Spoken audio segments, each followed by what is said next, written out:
BJP अध्यक्ष नितिन गडकरी एक बार फिर विवादों में घिर गए हैं। स्वामी विवेकानंद की तुलना दाऊद इब्राहिम से करने के बाद कांग्रेस सरेआम माफी मांगने के लिए कह रही है, लेकिन गडकरी की आज 2 बार सफाई आई, एक बार लिखित में और एक बार कैमरे पर, लेकिन किसी भी सफाई में उन्होंने माफी नहीं मांगी है, बल्कि ये कह रहे हैं कि उन्होंने तुलना नहीं की है और उनके बयान का गलत मतलब निकाला जा रहा है। विवेकानंद जी का आईक्यू और दाऊद इब्राहिम का आईक्यू अगर साइंटिफिक भाषा में बोलो तो दोनों समान थे। नितिन गडकरी मुर्दाबाद, मुर्दाबाद, मुर्दाबाद। नितिन गडकरी मुर्दाबाद, मुर्दाबाद, मुर्दाबाद। मुझे लगता है जो लोग बोल रहे हैं इन्हीं के आईक्यू के बारे में पता लगाना चाहिए। कंपनियों के गोलमाल को लेकर बीजेपी अध्यक्ष नितिन गडकरी को क्या कम मुसीबतों ने घेर रखा था, जो उन्होंने ये बयान देकर और मुसीबतों को बुलावा भेज दिया। दुनिया के मोस्ट वांटेड आतंकवादी दाऊद इब्राहिम और स्वामी विवेकानंद की तुलना कर दी। विवेकानंद जी का आईक्यू और दाऊद इब्राहिम का आईक्यू अगर साइंटिफिक भाषा में बोलो तो दोनों समान था, पर एक व्यक्ति ने गुनहगारी के क्षेत्र में अपनी पूरी बुद्धिमत्ता को यूज किया तो वहां के शहंशाह बने, और दूसरे व्यक्ति ने समाज के लिए और देश के लिए, फिलॉसफी के लिए अपने जीवन को दिया, वो विवेकानंद बने। सवाल उठ रहे हैं कि देश की सबसे बड़ी विपक्ष की पार्टी बीजेपी के अध्यक्ष नितिन गडकरी ने ये बयान सोच समझ कर दिया या आईक्यू में किसी केमिकल लोचे की वजह से बयान बाहर आ गया। मुझे तो ताज्जुब लगता है कि उन दोनों के आईक्यू की तुलना कर रहे हैं, तो मुझे लगता है जो लोग बोल रहे हैं इन्हीं के आईक्यू के बारे में पता लगाना चाहिए। बड़े नेताओं ने तो बस बयान देकर गडकरी को घेर लिया, लेकिन भोपाल में कांग्रेस कार्यकर्ताओं का गुस्सा पुतला जलाकर ही शांत हुआ।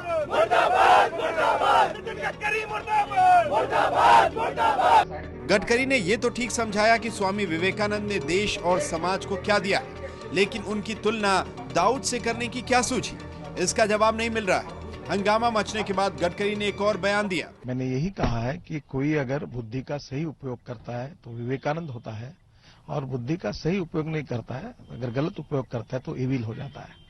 इसके में कोई कंपैरिजन नहीं है। जो मैंने कहा उसको अलग प्रकार से पेश किया गया। सफाई देते हुए भी गडकरी समझा नहीं पाए कि विवेकानंद और दाऊद की तुलना का आइडिया क्यों, कैसे और कहां से आया, वो भी तब जबकि उन्हीं की पार्टी के नेता और गुजरात के मुख्यमंत्री नरेंद्र मोदी स्वामी विवेकानंद का नाम लेकर ही गुजरात का चुनाव जीतने निकले हैं। संघ को, मोहन भागवत जी को, नरेंद्र मोदी जी को और आडवाणी जी को इस पर टिप्पणी करना चाहिए। शायद स्वामी विवेकानंद को लोग पहचानते नहीं होंगे, दाऊद को पहचानते, इसलिए उनको गलतफहमी हो रही है। तो इंटेलिजेंसी का उन्होंने कंपैरिजन किया है और यही आईक्यू है। तो बड़ा सवाल ये उठ रहा है कि क्या बीजेपी अध्यक्ष नितिन गडकरी ने स्वामी विवेकानंद का अपमान किया है। इसी पर हमारी बड़ी बहस। सभी खास मेहमान हमारे साथ इस चर्चा में मौजूद है। हमारे साथ मौजूद है बीजेपी के नेता सुधांशु मित्तल जी, कांग्रेस पार्टी की नेता प्रभा ठाकुर हमारे साथ इस चर्चा में जुड़ गई हैं, और साथ ही मेरे वरिष्ठ सहयोगी विजय विद्रोही भी हमारे साथ मौजूद हैं। सुधांशु मित्तल जी, पहले ही नितिन गडकरी इतने विवादों में घिरे हुए थे, अब स्वामी विवेकानंद और दाऊद इब्राहिम की तुलना उन्होंने कर दी है, क्या बोल गए नितिन गडकरी?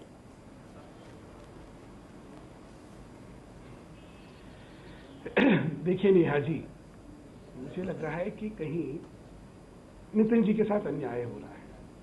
मैं 2-3 चीजें कहना चाहूंगा। एक तो हमें इस बात का ध्यान रखना चाहिए कि नितिन जी मूलतः महाराष्ट्र के रहने वाले और उनकी मातृभाषा मराठी है। हिंदी भाषा का प्रयोग करने का उनका सफल अटेम्प्ट रहा है, क्योंकि राष्ट्रभाषा है हमारी। अंग्रेजी की एक कहावत है, slip of the tongue is no fault of the brain. सारे परिपेक्ष को देख के हमें फिर किसी चीज का विषय बनाना चाहिए। अभी आपने जो कहा, मैं पहले उस पे आता हूं। उन्होंने कहा ना, जैसे नितिन जी ने खुद ने कहा कि भाई मैं जो कह रहा हूं ये मेरी भावना ये नहीं है। मैं तो उन दोनों में जो जिसको आप तुलनात्मक कह रहे हैं, मैं तो तुलना कर ही नहीं रहा हूं। मैं कह रहा हूं वो अच्छाई का प्रतिबिंब है, ये बुराई का प्रतिबिंब है, वो ये कह रहे हैं। लेकिन उसको हम लोग जिस तरह देख रहे हैं वो शायद उनके साथ अन्याय कर रहे हैं। मैं दूसरी बात पे आना चाहता हूं। इस सारे अगर विषय को आप देखें तो क्या विषय है? विषय यह है कि ये तुलनात्मक है या उदाहरणात्मक है। देखिए, अगर ये उदाहरणात्मक होता तो शायद हमें कहीं इस पे रोष होना चाहिए था। उदाहरणात्मक में आप किसी चीज का जब विश्लेषण करते हैं तो उसके उदाहरण देने में जो उदाहरण देते हैं वो दोनों एक ही बराबर के माने जाते हैं। सुधांशु जी, आपको ऐसा नहीं लग रहा कि शब्दों का फेर कर रहे हैं आप? ये तुलनात्मक नहीं है, ये उदाहरणात्मक है। एक मिनट में खत्म कर लूं नेहा जी, 1 मिनट में खत्म कर लूं। उसके बाद जो कहना है मैं सब चीज कहने को तैयार हूं। 1 मिनट मुझे दे दीजिए। भारत में राजाओं की एक गौरवशाली परंपरा रही है, लेकिन जहां एक और राणा प्रताप जैसे प्रतापी राजा हुए हैं, वैसे ही राजा जयचंद भी हुए हैं। अब आप इसको क्या कहेंगे? आप कहेंगे कि ये राजा जयचंद का ग्लोरिफिकेशन है, या आप कहेंगे कि राजा राणा प्रताप जी जो हैं उनका ये अपमान है? ये देखिए, ये सब ठीक नहीं है। और जब नितिन जी ने अपने भाव को बार बार स्पष्ट कहा ये भाव ही नहीं है, तो जिस चीज को हम एक मुद्दा बनाना चाहते हैं, आज राजनीति और है। चलिए ठीक है, प्रभा ठाकुर जी, सुधांशु मित्तल का कहना है कि ये कोई मुद्दा ही नहीं है, तुलना कहीं नहीं की नितिन गडकरी ने। हालांकि नितिन गडकरी ने अपने 2 बयान दिए हैं कैमरे पर, एक लिखित, कहीं भी उन्होंने माफी नहीं मांगी है। अपनी बात जो उन्होंने कही है उस पर कायम है वो।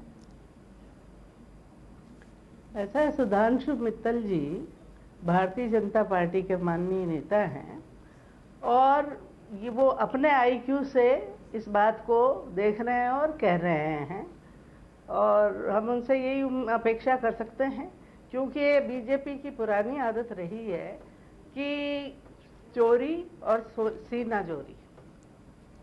आज ये मतलब कोई एग्जाम्पल ही नहीं बनता, न ये उदाहरण बनता है, न ये कोई तुलना बनती है कि स्वामी विवेकानंद जैसी शख्सियत, जिन्होंने, जो भारत का गौरव है, जिन्होंने इस देश का गौरव पूरी दुनिया में बढ़ाया, अमेरिका में बढ़ाया, विश्व में बढ़ाया, और उनसे कोई तो ना तो तुलना हो सकती है, ना कोई उदाहरण हो सकता है, उसको भी ये जस्टिफाई कर रहे हैं और क्षमा नहीं मांग रहे हैं। ये इनकी पुरानी परंपरा है बीजेपी की।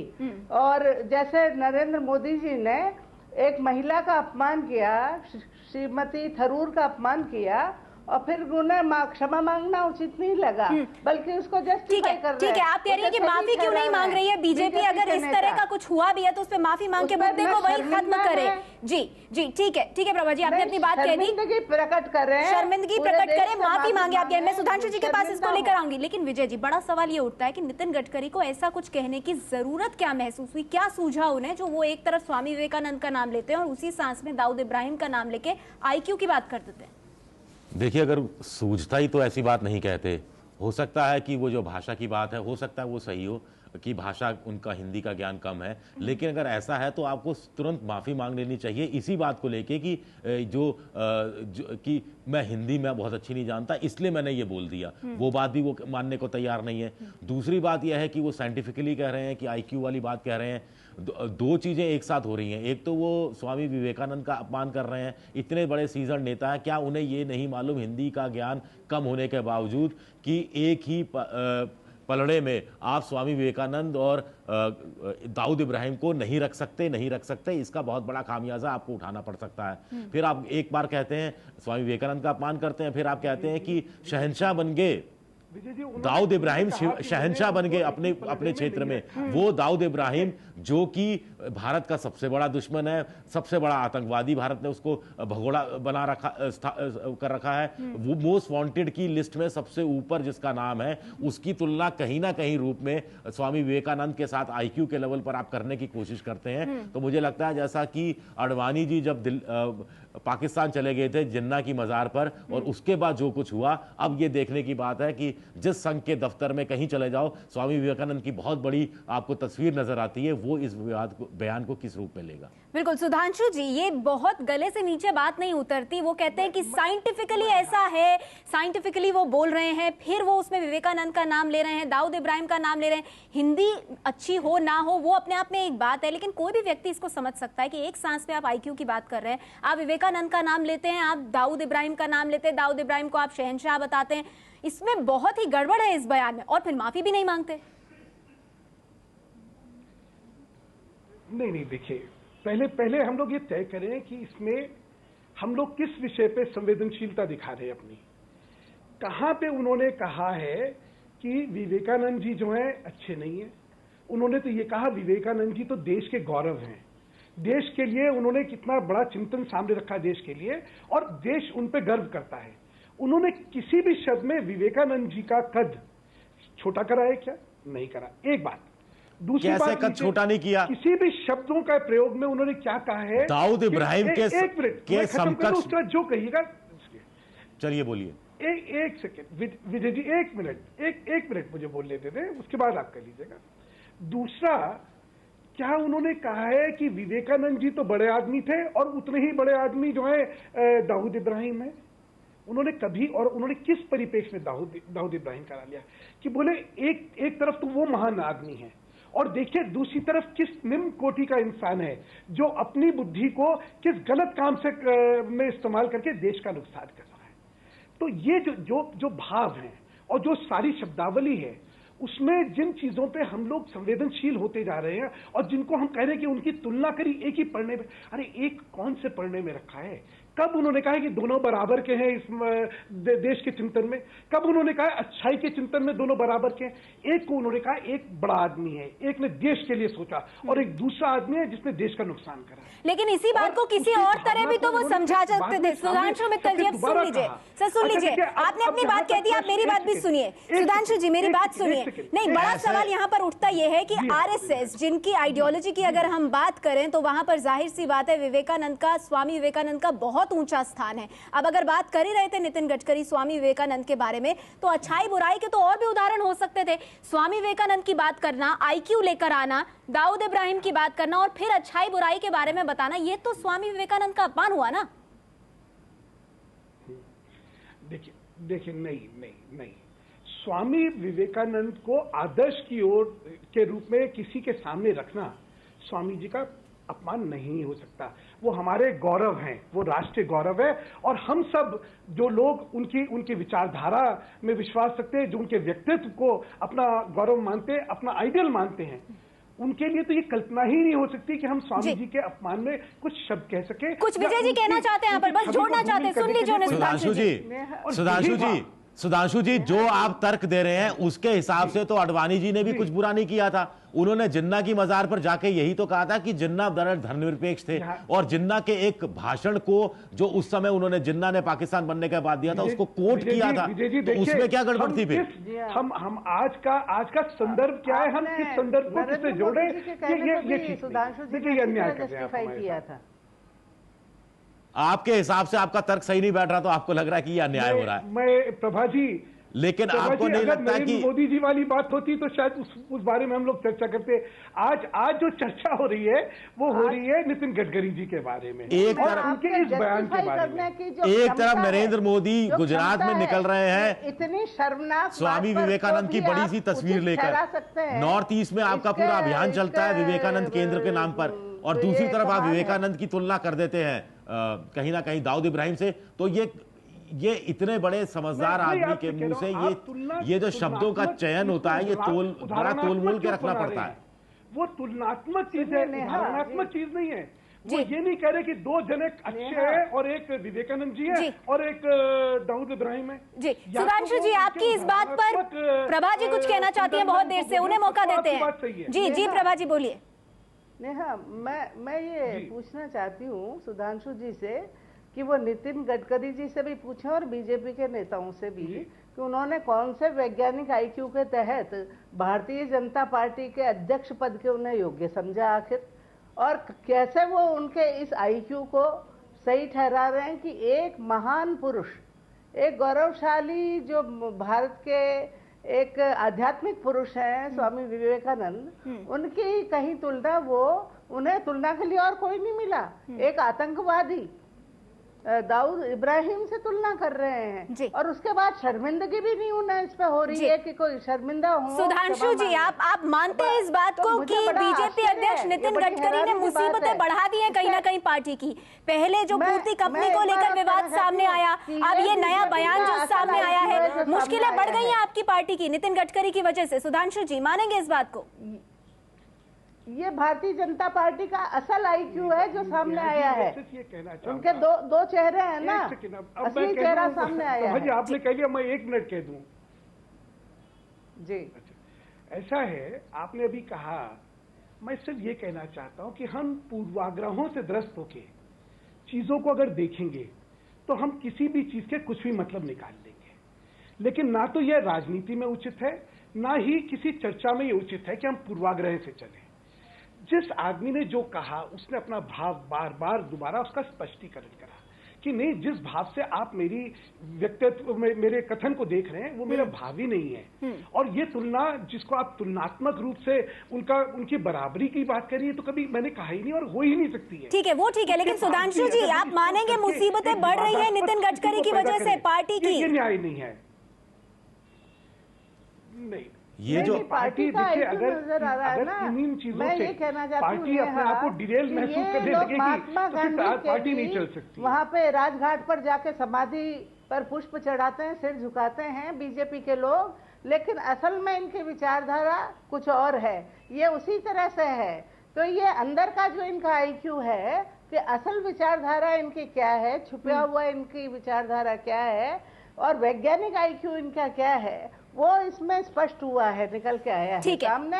देश की जनता को उस आईक्यू को समझना चाहिए। ठीक है विजय जी, लेकिन जो बात सुधांशु जी यहाँ पर कह रहे हैं, जो बात जी सुधांशु जी मैं आऊंगी आपके पास। एक शब्द कह दूं मैं? बोलिए बोलिए जी। अच्छा ठीक है जी, सुधांशु जी बोलिए। मैं सिर्फ ये कहना चाहता हूं कि हल्के कटाक्ष, जी नेहा जी, हल्के कटाक्ष राजनीति में कोई भी कर सकता है, लेकिन इससे कोई फायदा नहीं है। इससे राजनीति के स्तर ही गिरने वाले हैं। मैं भ्रष्टाचार की बातें उठा के और अभी इनकी आइडियोलॉजी के बारे में या इनके आस्थाओं के बारे में अगर हल्के रूप में बात करूंगा तो वो ठीक नहीं होगा। परिचर्चा एक हो रही है, वो एक गंभीर विषय को लेकर हो रही है और उसके परिप्रेक्ष्य में अच्छे शब्दों का प्रयोग करें। कटाक्ष हल्के स्तर का करेंगे उसमें कोई फायदा नहीं। ठीक है ठीक है ठीक है, आपने अपनी बात की थी सुधांशु जी। एक नीचे स्तर की बात को बड़े उच्च स्तर के तरीके से जस्टिफाई कर रहे हैं। सुधांशु जी, आपको नहीं लगता कि माफी मांगकर मामला खत्म कर देना चाहिए? नहीं, माफी किस बात की ये बताइए ना। उन्होंने जब बार बार एक चीज कही है कि भाई मैं जो कह रहा हूं मैं तो ये कह रहा हूं। नहीं, उनकी भावनाओं की बात कही, लेकिन ये जो देश के अंदर ये दूसरी तरफ से जा रहा है ना, लोग इसको दूसरे रूप में ले रहे हैं, तो माफी मांग लेंगे। आप जो तर्क दे रहे हैं, आप सुधांशु जी आपने तर्क दिए, आपकी पार्टी के महेश जेठमलानी है जो सुप्रीम कोर्ट में वकालत करते हैं, उनको तो ये तर्क पचे नहीं, उन्होंने तो पार्टी छोड़ दी आज। ये तर्क तो उन्हें भी नहीं पचे। बिल्कुल जी, पार्टी छोड़ दी और वो तो कह रहे हैं कि इस हिसाब से गडकरी को अगला कार्यकाल नहीं मिलना चाहिए। जी महेश जी, मैं विजय जी, देखिए आपने बहुत लंबा अरसा पत्रकारिता में बिताया है और आप राजनीति शायद जितनी हम लोग समझते हैं उससे कई ज्यादा आप समझते हैं, क्योंकि हम तो एक पक्ष देते हैं, आप तो सारे पक्ष को देख चुके हैं। महेश जी ने क्या कहा और क्यों कहा बीजेपी की और उसके पीछे उसकी राजनीतिक परिस्थितियां क्या हैं, उसके बारे में मैं नहीं ही कहूं तो अच्छा है। मेरा कहना है राजनीति में वैसे भी मतभेद बहुत हो सकते हैं। किसी को लगता है ये सही है, किसी को लगता है गलत है और उसके हिसाब से उसकी प्रतिक्रिया होगी। लेकिन किसी एक व्यक्ति की किसी एक विषय पे अगर कोई प्रतिक्रिया है तो वो सत्य हो जाएगा, ये तो ठीक नहीं है। लेकिन सुधांशु जी, आपको लगता है जो बयान उन्होंने विवेकानंद को लेकर के दिया है नितिन गडकरी ने, या उससे पहले जो पूर्ति कंपनी को लेकर के सवाल उठे हैं, उसके बाद बड़ा मुश्किल होगा उनके लिए दूसरा टर्म लेना अध्यक्ष के तौर पर? देखिए, ये भाजपा को पे छोड़ दीजिए ना, नितिन गडकरी नेता है ना आप बीजेपी के। सुधांशु जी, आप नेता है बीजेपी के, तो आप हमें बता पाएंगे कि इस वक्त बीजेपी किस मनोस्थिति से गुजर रही है? मैं कहूँ, देखिए मैं निर्णय करने वाला व्यक्ति नहीं हूँ। मेरे एक मिनट में मैं जरा एक चीज कहना चाहता हूँ। आप ये प्रश्न जिनों से पूछ रहे हैं उनमें से कोई निर्णायक मंडल जो है उसका सदस्य नहीं है, तो इसका जवाब तो हम में से कोई सक्षम ही नहीं है देने के लिए। सारी कार्यशैली, सारी परिस्थितियों को देख के भाजपा तय करेगी और जब तय करेगी तो सारी दुनिया के सामने वो चीज हो जाएगी। उस विषय में किसी और की टिप्पणी कितनी सार्थक है मैं नहीं जानता। कम से कम मेरे जैसे व्यक्ति की टिप्पणी इसलिए सार्थक नहीं हो सकती क्योंकि निर्णायक मंडल का मैं सदस्य ही नहीं हूं। मैं कैसे इस बात पर टिप्पणी कर सकता हूं? जी विजय जी, बहुत संक्षेप में क्या लगता है, ये मुसीबतें और बढ़ा दी हैं नितिन गडकरी ने अपने लिए और बीजेपी के लिए भी? बिल्कुल, मुझे लगता है कि जो ये बयान आया और उसके बाद जो पलट कर उन्होंने अपनी तरफ से सफाई और उसके बाद एक बयान और लिखित में दिया, उससे भी ये मामला उस ढंग से खत्म नहीं हो रहा जिससे जैसा वो खत्म कर सकते थे अगर वो माफी मांग लेते, क्योंकि परसेप्शन एक छवि सी ऐसी बन जाती है और वो भावनाओं को आप किस रूप में ले रहे हैं, दूसरा किस रूप में ले रहा है, ये एक बड़ा महत्वपूर्ण सवाल बन जाता है। गडकरी इससे पहले भी ऐसे बयानों को लेकर विवाद में आते रहे हैं और अब जब उनका दूसरा कार्यकाल की जो एक तलवार सी हम कह सकते हैं लटक रही है, तो ऐसे में स्वामी विवेकानंद वाला जो ये बयान है, ये कहीं ना कहीं मुझे लगता है कि जैसा आडवाणी का जिन्ना प्रकरण में हुआ था, कहीं ये कहानी उस तरफ तो नहीं जा रही। बिल्कुल, और ये मुसीबतें बीजेपी के लिए भी बढ़ाएगा एक ऐसे वक्त में जब कोशिश की जा रही थी कि नितिन गडकरी को कैसे डिफेंड किया जाए, उन्होंने एक ऐसा बयान दे दिया इस पर बीजेपी के बड़े नेता कुछ भी बोलने को तैयार नहीं है। प्रभा जी माफ कीजिएगा, वक्त मेरे पास इतना ही है। आप सभी मेहमानों का बहुत बहुत धन्यवाद।